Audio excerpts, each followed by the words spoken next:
ವಿಧಾನಸೌಧದಲ್ಲಿ ಪಾಕಿಸ್ತಾನ ಜಿಂದಾಬಾದ್ ಅಂತ ಒಬ್ಬ ರಾಜ್ಯಸಭಾ ಸದಸ್ಯರ ಬೆಂಬಲಿಗರು ಹೇಳಿದ ಮೇಲೆ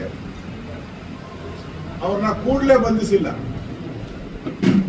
ಅಂದ್ರೆ ನಮ್ಮ ದೇಶಕ್ಕೆ ದ್ರೋಹ ಬಂದಿರೋರು, ಸಾವಿರಾರು ಜನದ ಮೇಲೆ ಹಲ್ಲೆ ಮಾಡುವಂತ ಒಂದು ಕುತಂತ್ರ ಮಾಡೋರಿಗೆ ಏನು ಇಲ್ಲ, ಸೀದಾ ಬಿಟ್ಬಿಟ್ರು.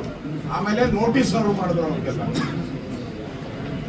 ನೋಟಿಸ್ ಸರ್ವ್ ಮಾಡಿ ಪೊಲೀಸ್ ಸ್ಟೇಷನ್ ಕರೆದ್ರು. ಇಲ್ಲಿ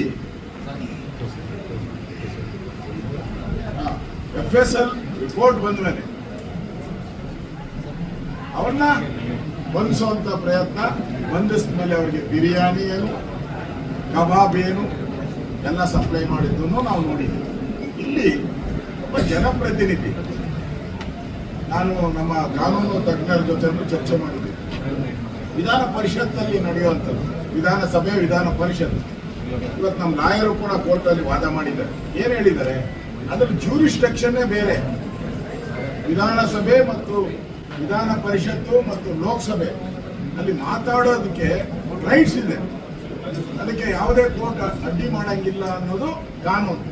ಅದರಿಂದ ವಿಧಾನಸಭೆಯಲ್ಲಿ ಲೋಕಸಭೆಯಲ್ಲಿ ಮಾತಾಡ್ತಾರೆ, ಕೋರ್ಟ್ ಬಗ್ಗೆ ಮಾತಾಡ್ತಾರೆ, ಕಾನೂನು ಬಗ್ಗೆ ಮಾತಾಡ್ತಾರೆ, ಕ್ರಿಟಿಸೈಸ್ ಮಾಡ್ತಾರೆ.